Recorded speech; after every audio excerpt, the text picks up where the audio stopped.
ابراہیم علیہ السلام کا تعارف۔ حضرت ابراہیم علیہ السلام، آپ جناب محمد رسول اللہ صلی اللہ علیہ وسلم اور تمام بڑے بڑے انبیاء کے جد اعلیٰ ہیں، اس لیے آپ کو ابو الانبیاء یعنی نبیوں کا باپ بھی کہتے ہیں۔ عراق کے ایک شہر میں پیدا ہوئے جو دریائے فرات کے کنارے واقع تھا۔ آپ نے بتوں کی پوجا سے لوگوں کو منع کیا اور دین حنیف یعنی اسلام کو دنیا کے سامنے پیش کیا، جسے آپ کے بعد تمام نبیوں نے پھیلایا۔ جناب اسماعیل اور جناب اسحاق علیہ السلام آپ کے بیٹے اور مشہور نبی تھے۔ ہمارے پیارے نبی جناب حضرت محمد مصطفیٰ صلی اللہ علیہ وسلم جناب اسماعیل کی اولاد میں سے تھے۔ حضرت ابراہیم کا نسب نامہ توریت میں اس طرح لکھا گیا ہے: ابراہیم بن طارخ بن ناہور بن سروج بن راؤ بن فالج بن عابر بن شالح بن ارفخشاد بن سام بن نوح۔ اس نسب نامے کی تشریح توریت اور تاریخ کے مطابق ہے، مگر قرآن مجید نے ان کے والد کا نام آزر بتایا ہے۔ قرآن مجید میں فرمایا، وہ وقت یاد کرو جب ابراہیم نے اپنے باپ آزر سے کہا تھا، کیا تو بتوں کو خدا بناتا ہے؟ توریت میں باپ کا نام طارخ جبکہ قرآن مجید میں باپ کا نام آزر لکھا ہوا ہے۔ چنانچہ علماء اور مفسرین نے اس مسئلے کی تحقیق میں دو آراء اختیار کی ہیں۔ حضرت ابراہیم علیہ السلام نے اپنے باپ آزر سے کہا تھا، کیا تم بتوں کو معبود قرار دیتے ہو؟ بے شک میں تمہیں اور تمہاری قوم کو کھلی گمراہی میں پاتا ہوں۔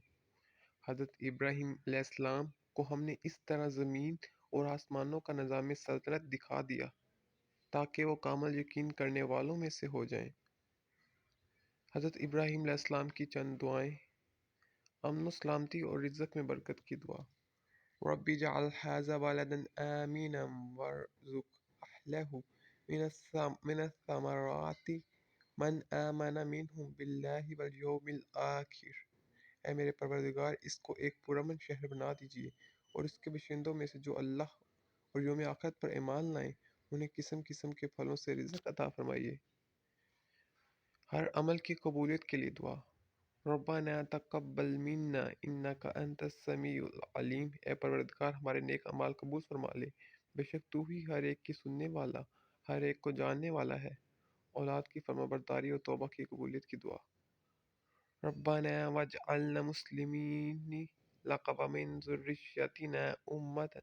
ہمارے پروردگار، ہمیں اپنا مکمل فرمانبردار بنا لے اور ہماری نسل سے بھی ایسی امت پیدا کر جو تیری فرمانبردار ہو۔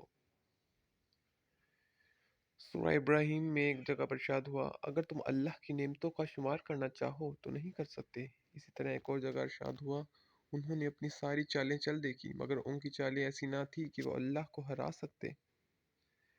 اللہ تعالیٰ نے حضرت خلیل الرحمن کے ذریعے اس دنیا سے باطل اور گمراہی کو ختم کیا۔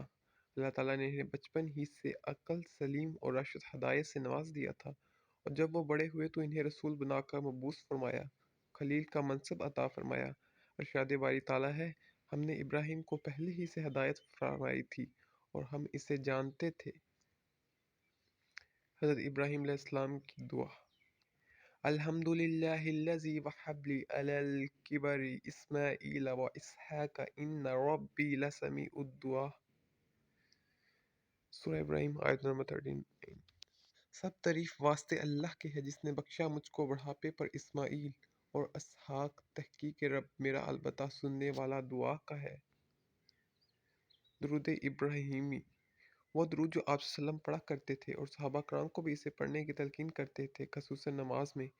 اللہم صلی علی محمد وعلی آل محمد کما صلیت علی ابراہیم وعلی آل ابراہیم انک حمید مجید۔ اللہم بارک علی محمد وعلی آل محمد کما بارکت علی ابراہیم وعلی آل ابراہیم انک حمید مجید۔ اے اللہ، رحمت نازل فرما محمد صلی اللہ علیہ وسلم پر اور ان کی آل پر جس طرح تو نے رحمت فرمائی ابراہیم علیہ السلام پر اور ان کی آل پر، بے شک تو تعریف کے لائق اور بڑی بزرگی عظمت والا ہے۔ اے اللہ تعالیٰ، برکت نازل فرما محمد صلی اللہ علیہ وسلم پر اور ان کی آل پر جس طرح تو نے برکت فرمائی ابراہیم پر اور ان کی آل پر، بے شک تو تعریف کے لائق اور بڑی بزرگی عظمت والا ہے۔ حضرت ابراہیم علیہ السلام کی قربانی۔ قرآن مجید میں ایک جگہ پہ ارشاد ہوا، کہہ دیں بے شک میری نماز، میری قربانی، میرا جینا اور میرا مرنا اللہ کے لیے ہے جو سارے جہانوں کا رب ہے۔ ہر سال مسلمانان عالم کروڑوں جانوروں کی قربانی کر کے جانساری کے اس بے نظیر واقعے کی یاد تازہ کرتے ہیں جو آج سے تقریباً 5,500 سال قبل عرب کی سرزمین میں اللہ کے گھر کے پاس پیش آیا تھا۔ کیسا رخت انگیز اور ایمان افروز ہوگا وہ منظر جب ایک بوڑھے اور شفیق باپ نے اپنے نوخیز لختے جگر سے کہا: اے پیارے بیٹے، میں نے خواب میں دیکھا کہ میں تجھے ذبح کر رہا ہوں، بتا تیری کیا رائے ہے؟ اور لائق پرزید نے بے تامل کہا ابا جان، آپ کو جو حکم دیا جا رہا ہے اسے کر ڈالیے، آپ انشاءاللہ مجھے صابروں میں سے پائیں گے۔ اور پھر اخلاص و وفا کے اس پیکر نے خوشی خوشی اپنی معصوم گردن زمین پہ اس لیے ڈال دی کہ اللہ کی رضا اور حکم کی تعمیل کے لیے اس پر چھری پھیر دی جائے۔ ایک ضعیف اور رحم دل باپ نے اپنے محبوب لخت جگر کے سینے پر گھٹنا ٹیک کر اس کی معصوم گردن پر اس لیے چھری پھیر دینے کا ارادہ کر لیا کہ اس کے رب کی مرضی اور حکم یہی ہے۔ اور ایک شاعر نے کیا خوب کہا ہے: یہ فیضان نظر تھا یک مکتب کی کرامت تھی، سکھائے کس نے اسماعیل کو آداب فرزندی۔